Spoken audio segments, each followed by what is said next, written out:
Hi, this is Harriet Grayson, your host and producer of Community Culture Showcase. Well, welcome to fall, and it certainly feels warm outside, but it is definitely the beginning of fall. And with fall comes concert series, and we'll be seeing a lot of concerts all over the area. So I have with me a guest for a quite unusual kind of orchestra, all comprised of flutes. And we're also going to see a variety of flutes that you can't imagine that are actually what you consider to be flutes. So my guest is the very talented Helene Rosenblatt, who is the, would you say, president, conductor? I'd say project manager. Project manager of the Connecticut Flute Orchestra. So welcome, Helene. I'm glad to have you on my show. So talk to us a little bit about a flute orchestra, because I'm sure most of my viewers had no idea. There actually is a number of flute orchestras in the United States, and the National Flute Association, in their annual meeting, has been running flute orchestras and/or choirs, you can debate the term, for probably 15 years or so. I started thinking about a flute orchestra a little while ago and said, you know, we have enough wonderful professional level players in Connecticut that we could do our own, and I kind of want to pattern it after the LA Flute Orchestra, which is really, really well known in California and does a fair amount of concerts. And so I mentioned to a few of my colleagues that what about us starting a flute orchestra, that we have a goal of charity and also of getting the best players in Connecticut involved, so that we can present a concert just a couple of times a year. We have just a couple of rehearsals, and we'll present fine flute music in an orchestral setting to an audience. So that was last August. And here we are in September 17th. We are having our first concert. A flute orchestra consists of different types of flutes, varying from piccolo all the way to contra, and I actually have a sub-contra, which may be at the concert, depending on what good shape it's in. And so it makes up a range similar to, say, a violin, viola, cello, and bass. The ranges a little bit overlap, and in between we have a couple of things that are probably a little bit more unfamiliar. I'll pick up one here. This is an E-flat flute, which is in the middle between piccolo and C flute. There aren't many of these around. They're very hard to get, and they're sort of hard to play too, because they're kind of tough on intonation. But we actually have two in our flute orchestra. Wow. And we're going to demonstrate them in one of the pieces that we're playing. So our flutes are considered woodwinds, am I correct? That's correct. Even though they don't obviously are made out of wood, they're made out of always metal. Not really. Oh, this is yes, wood. the little piccolo is made out of wood. This is wood. And, yes. And then for a while, Emmanuel Pahoud is a well-known flutist, European now, but he was playing in American orchestras, was playing on a wood flute and likes to play on a wood flute, and so started a trend where lots of people were playing on wood flutes. And so you will see wood flutes around. Okay. And historically, wood flutes have been around for many, many, many, many years. Is that where the term woodwind comes from in terms of using it? So tell us a little bit about how you got interested yourself in playing the flute. Oh. Well, I started when I was just going into 4th grade, and they had a summer music program, and my parents could afford to rent a flute, and that's what I started with. So I've been playing for quite a long time. Absolutely, absolutely. And you played when you were in school, in high school and college? I played all the way through high school, college. I was a music major in undergrad, and I have a performance degree, master's degree in performance from Boston University. And then I played freelance in the Boston area for quite a while. I actually was on the sub list of the Boston Symphony Orchestra, and I played with the Opera Company in Boston. And then I kind of managed to fall on my face, unfortunately, rather literally, and didn't play for a while. But I came back to playing in 1996. And I've been playing with a lot of different groups within Connecticut for quite a while. Once I came back to playing, I started my own group, Blackledge Music, Inc., which for the Connecticut Flute Orchestra is acting as their sponsor for this concert. So Blackledge Music is a 501c, which allows Connecticut Flute Orchestra to come under its umbrella for right now, and therefore is tax deductible. in terms of donations. Donations. Yes, yes, so, definitely. Hopefully, eventually, we would like to put the Connecticut Flute Orchestra actually under a college. Oh, okay. That's the ultimate goal. Right. We have 15 players on this concert. We have 22 on my staff roster list, and right now 3 subs, and a list of potential subs. Right. And that's giving you an idea of how many professional level flute players there actually are in Connecticut. Right. Who all want to play. Yeah, exactly. They're looking for opportunities to be able to play. Would you call this thing something like this is not quite like chamber music, so? No, it's actually on, one of the reasons we used the word orchestra was to indicate kind of the size. So 15 is pretty large in terms of flute ensembles. Blackledge Music actually has a Blackledge Flutes group that's been going on for quite some time. We usually only use 4. We use a quartet. Right. So once you expand past about 9, you're really not in chamber music anymore. Okay. You're really in an orchestral setting. Right. And the scoring for this concert and these pieces is very much and very similar to an orchestral scoring, similar to what you would use in a chamber orchestra. In fact, one of the pieces is Othello it's the ballet music by Giuseppe Verdi in an arrangement by a flute player. Oh, okay. For a flute orchestra. Ah, okay. And so you will even hear, if you come to the concert, you're going to hear the contrabass, which is this big guy over here, playing a drum part. Interesting. Bum, bum, bum, bum, bum, bum, which if you look on YouTube and you look up Othello, you'll see a full orchestra playing exactly this piece in a full orchestral arrangement. And this will be a flute orchestra arrangement. And on September 17th at 6 p.m., you're playing at Wesleyan University. Right, Crowell Concert Hall, which is the major hall at Wesleyan University. And thanks to them, we also, they're giving us the facility and allowing us to play there. We are also adopting their conductor. Nadia Potekema will be conducting us, and we are so happy to have her. She's an adjunct professor in the music department. Is she also a flautist, as they would? No, actually, she's a violist. Oh, but she had her break into the flute world. Wesleyan University ran a flute fest this past year. We actually had 45 flute players on the stage, and she was conducting. So it was quite interesting. Yes, yes. Wesleyan has a famous music program? They do. They are mostly known for their world music. Okay. They have a gamelan orchestra. They have a lot of interesting musics there. So we kind of fit, since this is somewhat different. Right, exactly, exactly. So my daughter started out playing the cello. That's the only actual orchestral instrument she ever played. And she went through pre-college with the Hart School of Music.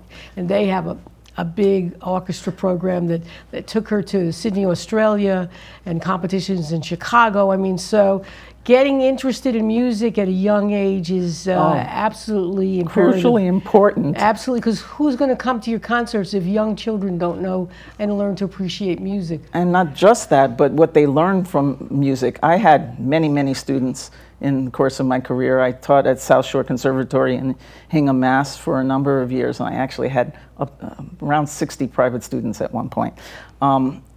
It's not just making them into flute players, because that's not really the goal. It's nice if it happens, and they can always play, but you also teach them a whole lot about life, about problems, how do you break things into pieces, about getting along with people, because you're sitting in groups all of the time and you have to adjust to each other. So music is not just because you're going to train somebody to be a professional. Right. In fact, I have the standard speech that I got, which was, you probably really don't want to be a professional. Right. Because this is what it entails. And being a professional musician is not only hard work, it's long and demanding and usually doesn't pay very well. Right, exactly. However, most of us who started on that route, who still play, would do it all over again.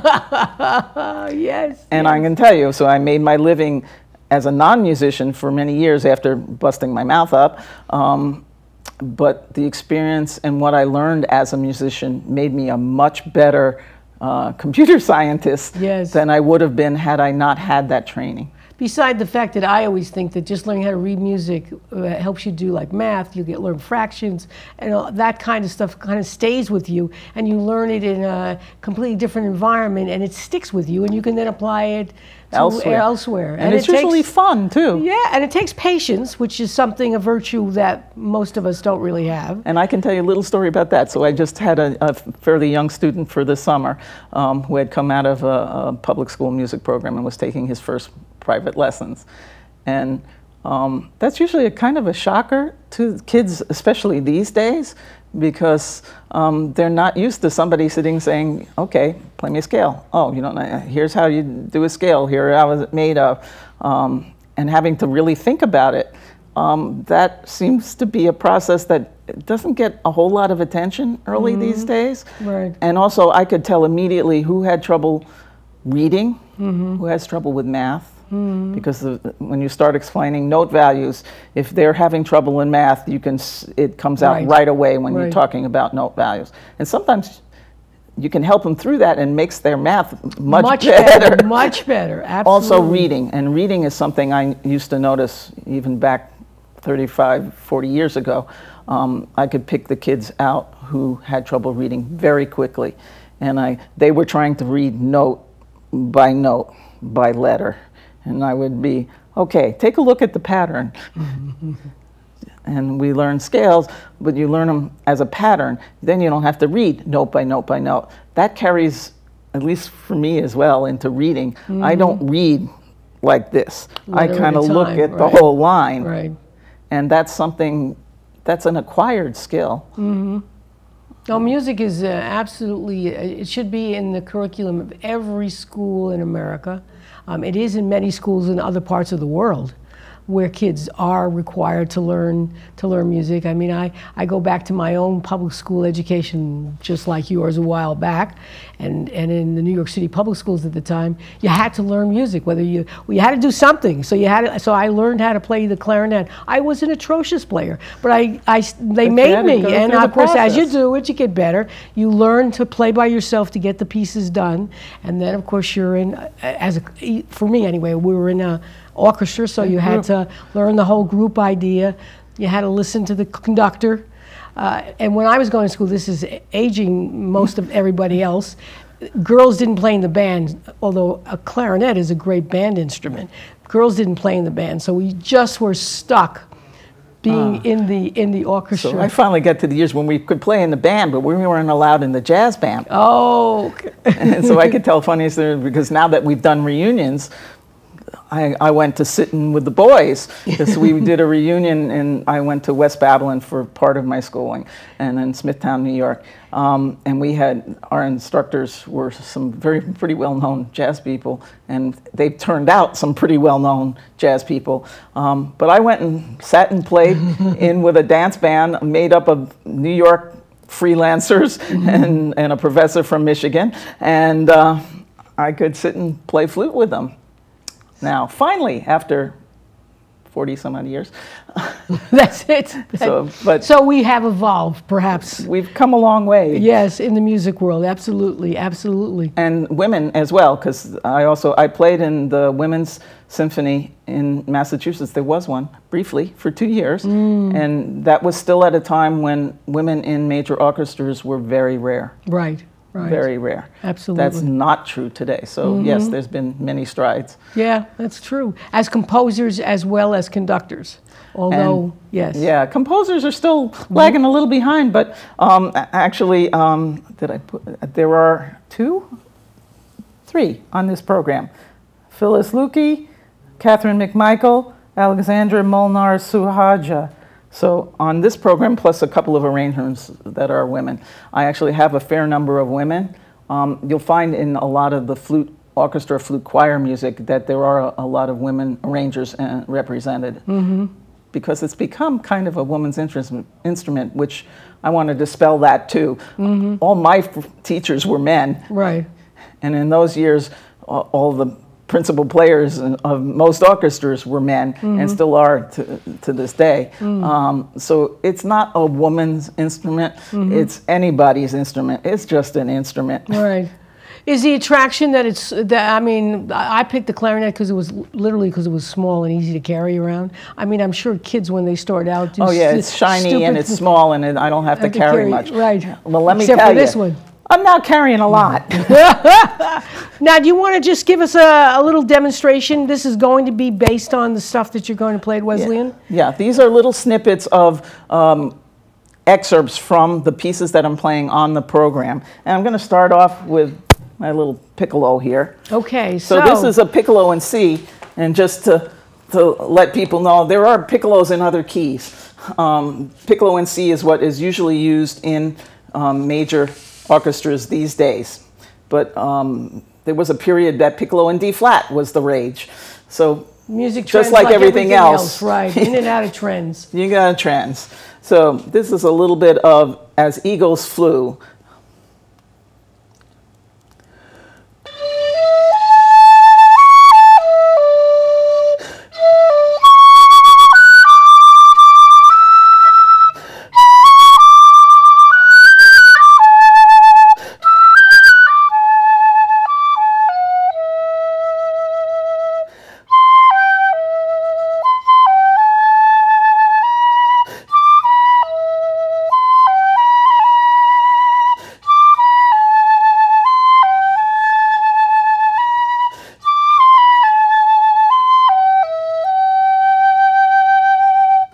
Now, just to show you a little bit of difference between this, I'm going to pick up a mid-range flute, which used to be considered to be one of the low flutes, but now it's mid-range. This is an alto flute, and you'll notice it's a straight head.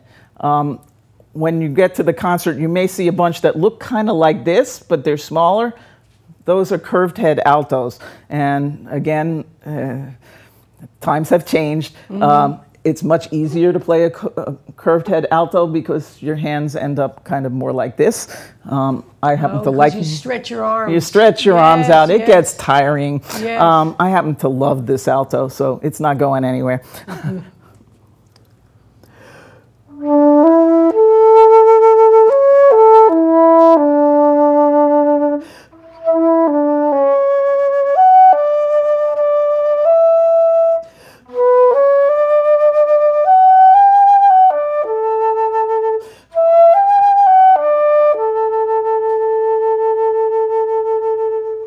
As you can hear, alto is a mellow kind of tone. It's also keyed in G, which means that the transposition is kind of odd compared to most of the other instruments. So the difference between the two of them, the size is so dramatic. Does the size then impact? This is a much higher pitch sound than the alto. The alto, I think of like an alto sax in terms of the... Yeah, and the range is actually alto sax is not a bad comparison on the top range of that instrument. Also, the fact that it's keyed in G makes the timbre, which is the quality of the sound, different. Well, that is, to my ear, and again, I was a terrible musician, but that's a very nice, mellow sound from the larger one versus the smaller one. Is it a lot of different fingering? Because obviously you're going to put your mouth in a different... No, actually, the fingerings on almost all of them are, I'm going to say, almost the same. There are a few differences, and then you'll see on this guy, this is a Kingma bass that has some extra keys on it. We're evolving as we play microtonal music, as we play all these crazy new stuff. We have an open hold Kingma system bass, very unusual, but getting less so as we go along. So when you pick out the scores that you want to play for this concert, or any concert, you take in the fact that people are going to be playing a variety of different flutes Absolutely. At the concert for a variety of different sounds. Correct. Actually, since it is an orchestra, what you're going to see on stage, I'm playing a sample of each of these pieces, but on the concert, I'm actually mostly playing contra. You're going to see 14 other players playing a mix of all of these instruments. Some of the people will stay on piccolo and not change in between, but others will be changing between piccolo and C flute. or C flute and alto flute, or alto and bass flute, and in some cases subcontra bass flute or alto flute. Yeah, because when you go to an orchestra, you don't, at least I don't get the impression, of course, you know, you're looking at, say, a 60, 70-piece orchestra, that it looks like they're all playing, except with piccolo, and then one different kind of flute. But you're suggesting that, in fact, these players could be playing 2 or 3. In fact, the more versatile they are, the easier it is for me to program. And because for some of the instrumentation changes, if you come and you want to hear us play, and hopefully you'll all come, we're going to be doing a suite from. I'm going to put it out here. Pink Panther Suite. Oh, and yeah. Halfway in the middle, the instrumentation changes because it was actually done at 2 different times. So there's a suite 1 and a suite 2. So part of the way through, the poor person who's playing alto on one movement is now moving to playing C flute on the next movement. Hopefully staying in the same place. That is one of my goals. But you will see a lot of that. And in general, for the orchestra, we keep like instruments together. So the bass flutes will sit together, the alto flutes, pretty much like cello and viola. And then you get C flutes with piccolo are kind of a combination of the violin section. You know, one of the things that's interesting to me, you know, since my daughter was a cellist, there is not, that's it, that's all she played, cello, or she could have played electric cello, which is a very different sound. But that's, you know, that's about all there is. I, as a clarinetist, know the same thing as what you're talking about being a flautist. There are many different kinds of clarinets, and as you suggest, a versatile player would be someone who would play in the course of maybe not one concert, but in the course of being in an orchestra, 3 or 4 or 5 different kinds of clarinets. Oh, and it's not unusual, especially in contemporary music, for clarinetists to go between B-flat clarinet, A clarinet, bass clarinet, sometimes alto clarinet, and show players play a mix of everything. Right. But that you don't see that in strings. You see that in these kinds of instruments. And strings, because the orchestra sound, the string sound tends to blend better. Actually, making flutes blend better was part of the reason for adding flutes like this big flute. And there's a maker who made them out of PVC, and I have a PVC one that's bigger than this. The reason he did that was because hearing that high sound all the time is hard to take, but you add some bottom into it, like a cello sound. And in some cases, they used to hire bass players to come in. Well, we don't hire bass players anymore. We play these things. Right. So is this particular one, is this a new development in terms of the evolution of the flute itself? The contrabasses and subcontrabasses have been around since, it's pretty new, around 1960s. That's very new. They started being produced, and now they're a rage. They were at the National Flute Convention, which just happened in August. There must have been 20 of them. I mean, because the flute's in the Bible. You know, that's that whole idea. Yes, the flute is one of the oldest instruments. But yeah, this is a fairly new development. Although there were different sizes all along, but getting this kind of size and to make it really play is a relatively recent development, mainly because the technology is better. But there are earlier ones that came in this size. So bass flutes have been around for pretty good amount of time, although you used to not see them. You would hardly ever see one in Connecticut. I think I had one of the first ones, and somebody rented one occasionally around town. But I actually owned one fairly early, and I owned one that was actually built in the 1960s. And the attraction for you as a player is what? Oh, I like to change flutes. Okay. It's fun. It's something a little bit different. And also, I get tired of that high sound myself sometimes and want to hear. Alto flute is used a lot in jazz, by the way, and has been by jazz saxophone players. Probably before they were being played by real flutists. Because they loved the sound tone quality of the alto. It's a nice sound. Absolutely. And that was picked up. And for a long time, the alto flute was kind of the lowest flute you would see in any orchestra ever. And you wouldn't see them very often. Now, they're starting to actually orchestrate for bass flutes in modern orchestra pieces. Okay. Not many, but they are starting to do it. And what makes it easier to do it? Is the technology of bending the metal? You know? Yeah, the technology has gotten better. Intonation's gotten better because they know where they can use technology to place where the holes are and also make their keys. So you'll see it.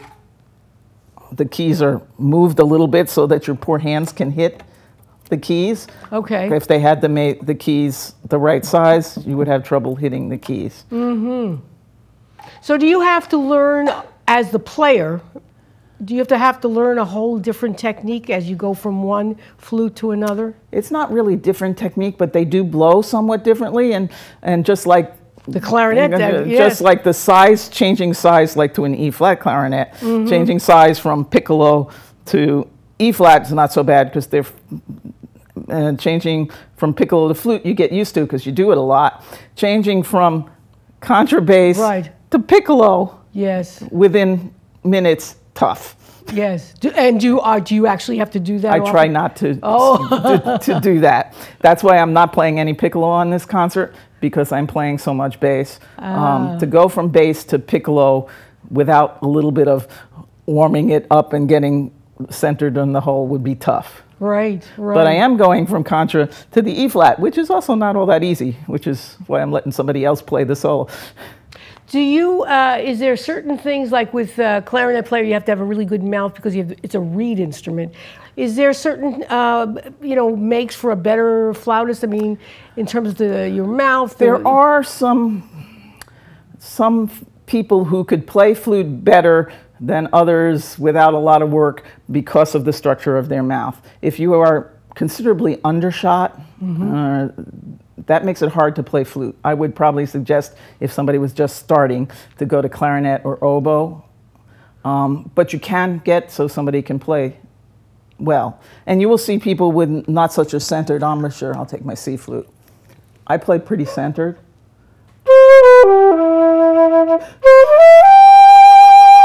But some people will play over here or over here. And that's just a factor of where the hole, the opening for the air, ends up being from their muscles on their face.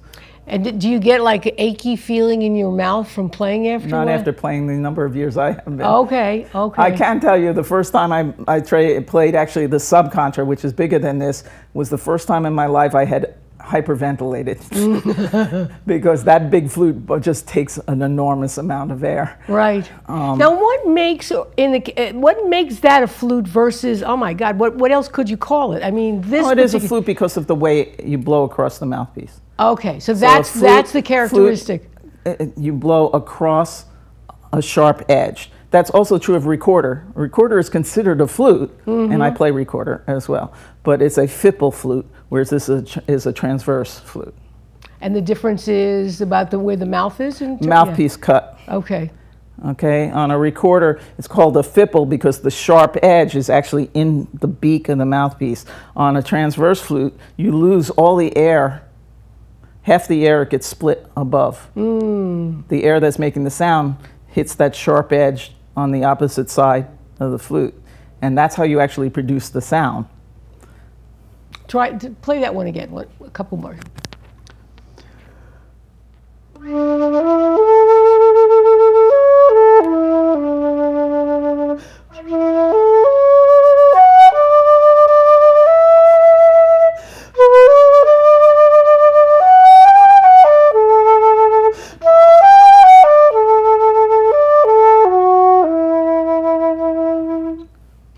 So I hear you breathing, and is there a certain way that you're taught that you take certain breaths, or is it by the? It's by the phrasing. Okay. And my breathing is not as good as it should be these days. Well. But you're taught to try to make phrases where you don't interrupt, and where you have to take a breath in a hurry, you try to do it as soundlessly as you can, with as little time as you can.